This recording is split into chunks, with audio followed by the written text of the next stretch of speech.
افغان مہاجرین کو روہنگیا مہاجرین سے نہ جوڑا جائے۔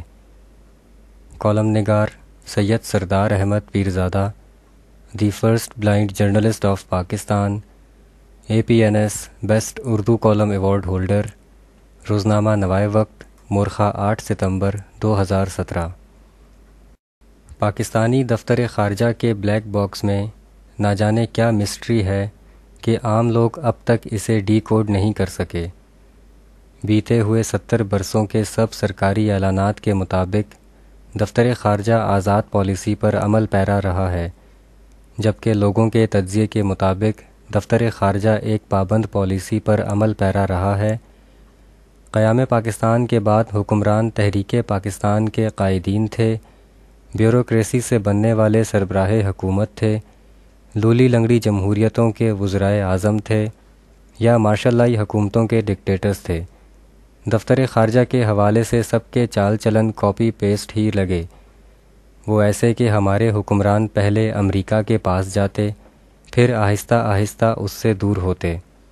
وہ شاید نہیں جانتے تھے کہ اس کھیل میں واپسی کا راستہ نہیں ہے، لہٰذا جو ہی دوستی کے معاہدے سے بے وفائی کی سوچ ڈیولپ ہوتی، وہ حکمران نہ رہتے، یہاں تک کہ عوامی طاقت کے طاقتور وزیر اعظم ذوالفقار علی بھٹو بھی اس روایتی دفتر خارجہ سے جان نہ چھڑا سکے، اور ان کی واپسی کی سوچ بھی ناقابل معافی ٹھہری۔ ہماری خارجہ پالیسی میں ایسی مثال نہیں ملتی کہ کسی بھی حکمران نے شروع سے ہی امریکہ کو ایک متوازن سفارتکاری پر رکھا ہو۔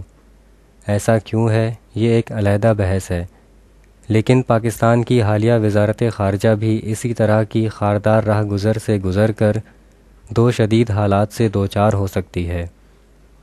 ان میں سے ایک حالیہ برکس سربراہی کانفرنس کے اعلامیے کے نتائج ہیں، دوسرا روہنگیا مسلمانوں کا ایشو ہے۔ پہلے برکس اعلامیہ کے پہلوؤں کا جائزہ لیتے ہیں۔ برکس کا روح رواں پاکستان کا کھلم کھلا دوست چین ہے۔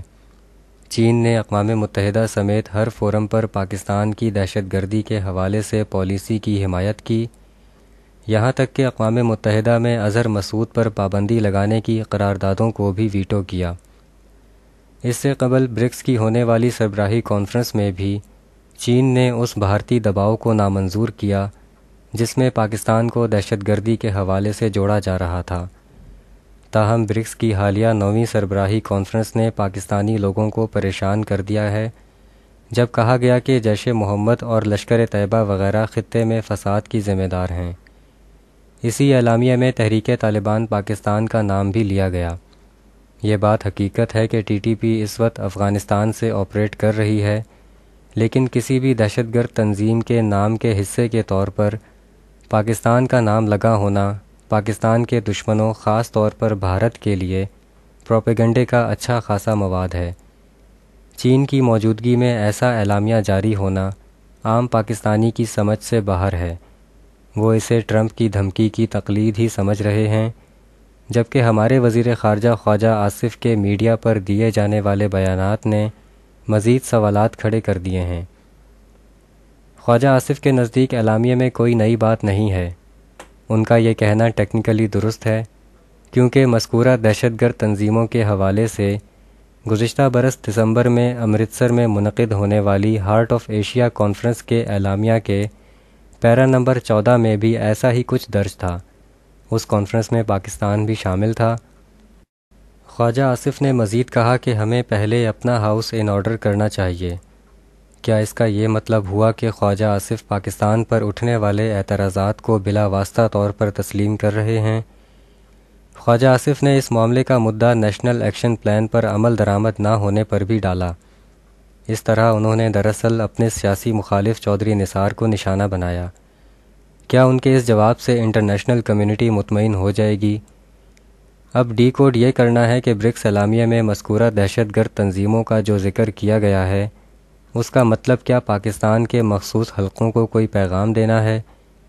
دوسرا یہ کہ خواجہ آصف نے بھی اپنے حالیہ بیانات میں کہا کہ ہمیں یہ واضح کرنا ہوگا کہ ایسے افراد ہمارا اثاثہ نہیں ہیں۔ تو کیا خواجہ آصف بھی اپنے ہی ملک کے مخصوص حلقوں کو کوئی بات کہنا چاہ رہے ہیں؟ تیسرا یہ کہ اگر برکس کی بات نئی نہیں ہے تو ٹرمپ کی بات دھمکی کیوں ہے؟ دفتر خارجہ کو مستقبل میں جو دوسرا مسئلہ درپیش ہو سکتا ہے وہ روہنگیا مسلمانوں کے حوالے سے ہے۔ برصغیر کے مسلمانوں پر اگست 47 اور سقوط ڈھاکہ کے بعد یہ تیسری قیامت ہے۔ اس ایشو پر کچھ سوالات پوچھے جا سکتے ہیں۔ برما امریکہ اور مغرب سے زیادہ چین کی طرف جھکاؤ رکھتا ہے۔ گزشتہ دہائیوں میں امریکہ اور مغرب نے اس جھکاؤ کو ختم کرنے کے لیے ایک برمی خاتون لیڈر آنگ سان سوچی کو وہاں کی حکومتوں کے خلاف جمہوریت اور جد و جہد کے رول ماڈل کے طور پر تیار کیا۔ اسے نوبل انعام بھی ملا۔ اس وقت مغرب اور اقوام متحدہ برمی حکومت کو روہنگیا مسلمانوں کے حوالے سے سخت تنقید کا نشانہ بنا رہا ہے۔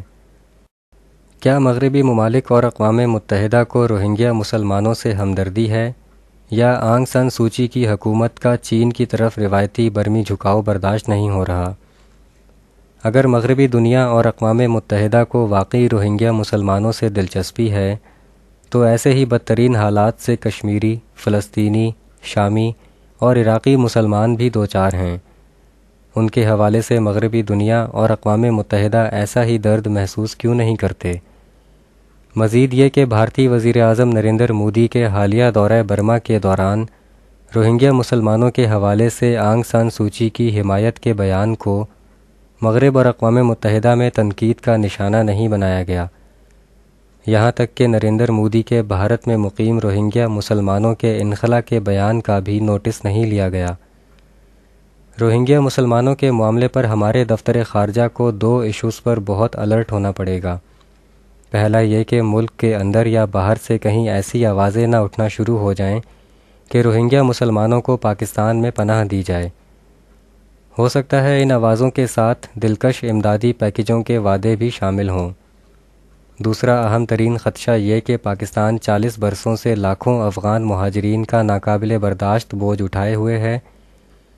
پاکستان ان مہاجرین کو افغانستان واپس بھیجنا چاہتا ہے۔